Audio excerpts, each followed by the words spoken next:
ಕರ್ಮವು ಖಂಡಿತ ಹಿಂದಿರುಗಿ ಬರುತ್ತದೆ. ಈ ಕಥೆಯನ್ನೊಮ್ಮೆ ಕೇಳಿ. ಜೀವನದಲ್ಲಿ ದೊಡ್ಡ ಬಿಕ್ಕಟ್ಟನ್ನು ಎದುರಿಸುತ್ತಿದ್ದ ಮಹಿಳೆಯೊಬ್ಬಳು ಇನ್ನೊಬ್ಬರಿಗೆ ಸಹಾಯ ಮಾಡಲು ಮರೆಯುತ್ತಿರಲಿಲ್ಲ. ಅವಳು ಹಗಲಿನಲ್ಲಿ ಅಡುಗೆ ಮಾಡುವಾಗಲೆಲ್ಲ 2 ಚಪಾತಿಗಳನ್ನು ಪ್ರತ್ಯೇಕವಾಗಿ ಇಡುತ್ತಿದ್ದಳು. ಇದರಿಂದ ಯಾರಿಗಾದರೂ ಭಿಕ್ಷುಕರು ರಸ್ತೆಗೆ ಬಂದರೆ ಅವರು ಅವುಗಳನ್ನು ತೆಗೆದುಕೊಂಡು ಹೋಗಿ ಅವರ ಹೊಟ್ಟೆ ತುಂಬಿಸಿಕೊಳ್ಳುತ್ತಿದ್ದರು.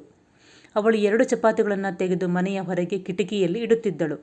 ಆಶ್ಚರ್ಯಕರ ಸಂಗತಿಯೆಂದರೆ ಕೆಲವು ದಿನಗಳಿಂದ ಒಬ್ಬನೇ ಭಿಕ್ಷುಕ ಬರುತ್ತಿದ್ದನು ಮತ್ತು ಅವನು ಮಧ್ಯಾಹ್ನ ಬಂದು ಕಿಟಕಿಯಿಂದ ಚಪಾತಿಗಳನ್ನು ತೆಗೆದುಕೊಂಡು ಹೋಗುತ್ತಿದ್ದನು ಮತ್ತು ಹೊರಡುವಾಗ ಕೆಟ್ಟದ್ದು ಅವನಲ್ಲೇ ಉಳಿಯಬೇಕು ಮತ್ತು ಒಳ್ಳೆಯದು ಹಿಂದಿರುಗಿ ಬರಬೇಕು ಎಂದು ಹೇಳುತ್ತಿದ್ದನು.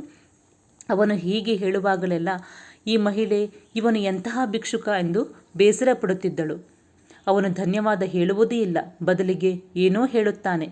ಕೆಟ್ಟದ್ದು ಅವನಲ್ಲೇ ಇರಬೇಕು, ಒಳ್ಳೆಯದು ಹಿಂತಿರುಗಿ ಬರಬೇಕು ಎಂದು ನನಗೆ ತಿಳಿದಿಲ್ಲ. ಆದರೆ ಭಿಕ್ಷುಕ ಅದಕ್ಕೆ ಒಗ್ಗಿಕೊಂಡಿದ್ದನು. ಅವನಿಗೆ ನಾನು ಇಲ್ಲಿ ಚಪಾತಿ ಪಡೆಯುತ್ತೇನೆ, ನನಗೆ ಊಟ ಸಿಗುತ್ತದೆ ಎಂದು ಪ್ರತಿದಿನ ಮಧ್ಯಾಹ್ನ ಬರುತ್ತಿದ್ದನು. ಅವನು ಹಲವು ಬಾರಿ ಬಂದಿದ್ದನ್ನು, ಅವನು ಅದೇ ಮಾತನ್ನು ಹಲವು ಬಾರಿ ಹೇಳಿದ್ದನ್ನು ಈ ಮಹಿಳೆ ತಾನು ಈಗಾಗಲೇ ತೊಂದರೆಗೊಳಗಾಗಿದ್ದೇನೆ, ಅದರ ಮೇಲೆ ಅವನು ಮತ್ತೆ ಮತ್ತೆ ಕೆಣಕುತ್ತಿದ್ದಾನೆ. ಈ ಬಾರಿ ಅವನ ಚಪಾತಿಯಲ್ಲಿ ಅವನು ಬಂದು ಹೋಗುವುದನ್ನು ನಿಲ್ಲಿಸುವ ಏನನ್ನಾದರೂ ಬೆರೆಸುತ್ತೇನೆ. ಅವನು ಅನಾರೋಗ್ಯಕ್ಕೆ ಒಳಗಾಗುತ್ತಾನೆ, ಅವನ ಜೀವನವು ಕೊನೆಗೊಳ್ಳುತ್ತದೆ ಎಂದು ಭಾವಿಸಿದಳು. ಅವಳ ಮನಸ್ಸಿಗೆ ಏನಾಯಿತು ಗೊತ್ತಿಲ್ಲ. ಅವಳು ಆ ಹಿಟ್ಟನ್ನು ಪ್ರತ್ಯೇಕವಾಗಿ ಹೊರತೆಗೆದು ಅದರಲ್ಲಿ ಆ ಭಿಕ್ಷುಕನ ಪ್ರಾಣ ತೆಗೆಯುವಷ್ಟು ಔಷಧವನ್ನು ಬೆರೆಸಿದಳು. ಅವಳು ಚಪಾತಿಗಳನ್ನು ಮಾಡಿ ಕಿಟಕಿಯಲ್ಲಿ ಇಡಲು ಹೊರಟಿದ್ದಾಗ ಅವಳ ಆತ್ಮಸಾಕ್ಷಿಯೊಳಗಿಂದ ಒಂದು ಧ್ವನಿ ಕೇಳಿಸಿತು. ನೀನು ಏನು ಮಾಡುತ್ತೀಯಾ? ಅವನು ಏನು ಹೇಳಬೇಕೆಂದಿದ್ದಾನೋ ಅದನ್ನು ಹೇಳಲಿ, ನೀನು ನಿನ್ನ ಕೆಲಸ ಮಾಡು ಎಂದು. ಅವಳು ಆ ಚಪಾತಿಗಳನ್ನು ನಾಶ ಮಾಡಿ ಹಿಂದಿರುಗಿ ಹೋಗಿ ಮತ್ತೆ 2 ಚಪಾತಿಗಳನ್ನು ಮಾಡಿ ಕಿಟಕಿಯ ಬಳಿ ಇಟ್ಟಳು. ಆ ದಿನವೂ ಆ ಭಿಕ್ಷುಕ ಬಂದು ಕೆಟ್ಟದ್ದು ನಿನ್ನಲ್ಲೇ ಉಳಿಯಲಿ, ಒಳ್ಳೆಯದು ಹಿಂದಿರುಗಿ ಬರಬೇಕು ಎಂದು ಹೇಳಿದನು. ಈ ಮಹಿಳೆಯ ಮಗು 2 ವರ್ಷಗಳ ಹಿಂದೆ ಕಳೆದು ಹೋಗಿತ್ತು. ಅವಳು 2 ವರ್ಷಗಳಿಂದ ತನ್ನ ಮಗನನ್ನು ಹುಡುಕುತ್ತಿದ್ದಳು.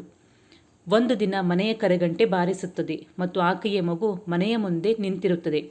ಆ ಸಂಜೆ ಕರ್ತನು ಬಹುಶಃ ಅವಳ ಪ್ರಾರ್ಥನೆಯನ್ನು ಕೇಳಿರಬಹುದು. ಅವಳ ಮಗು ಮನೆಗೆ ಬಂದಿತ್ತು. ಅವನು ಹೇಳಿದ, ಅಮ್ಮ, ಹೇಗೋ ನಾನು ನನ್ನ ಜೀವ ಉಳಿಸಿಕೊಂಡು ನನ್ನ ನಗರಕ್ಕೆ ಹಿಂತಿರುಗಿದೆ. ನಿನ್ನೆ ರಾತ್ರಿ ನಾನು ಚಳಿಯಲ್ಲಿ ನಡುಗುತ್ತಿದ್ದೆ. ಹೆದ್ದಾರಿಯ ಪಕ್ಕದಲ್ಲಿ ರಸ್ತೆಯಲ್ಲಿ ಮಲಗಿದ್ದೆ. ಅದು ಮನೆಯಿಂದ ಸ್ವಲ್ಪ ದೂರದಲ್ಲಿತ್ತು. ನಾಳೆ ಮನೆಗೆ ತಲುಪುತ್ತೇನೆಂದು ನನಗೆ ಅನಿಸುತ್ತಿತ್ತು. ಆದರೆ ಚಳಿಯಿಂದಾಗಿ ನಾನು ಸಾಯುತ್ತಿದ್ದೆ. ಮಧ್ಯಾಹ್ನ ನಾನು ಎಚ್ಚರವಾದಾಗ ನನಗೆ ನಡೆಯಲು ಸಾಧ್ಯವಾಗಲಿಲ್ಲ. ನಾನು ತುಂಬ ಕೆಟ್ಟ ಸ್ಥಿತಿಯಲ್ಲಿದ್ದೆ. ಒಬ್ಬ ಭಿಕ್ಷುಕ ಬಂದು ನನಗೆ 2 ಚಪಾತಿ ಕೊಟ್ಟನು. ಅವನ ಬಳಿ ಕೆಲವು ತರಕಾರಿಗಳೂ ಇದ್ದವು ಮತ್ತು ಅವನು ಅದನ್ನು ನನಗೆ ಕೊಟ್ಟನು. ನಾನು ಊಟ ಮಾಡಿದೆ. ನಾನು ನಡೆಯುವ ಹಾಗೆ ಆಯಿತು ಮತ್ತು ಈಗ ನನ್ನ ಜೀವವನ್ನು ಉಳಿಸಿಕೊಂಡು ಇಲ್ಲಿಗೆ ತಲುಪಿದ್ದೇನೆ. ಆ ಮಹಿಳೆ ಭಿಕ್ಷುಕ ಅವನು ಯಾರು, ಹೇಗಿದ್ದಾನೆ ಎಂದು ಕೇಳಿದಳು.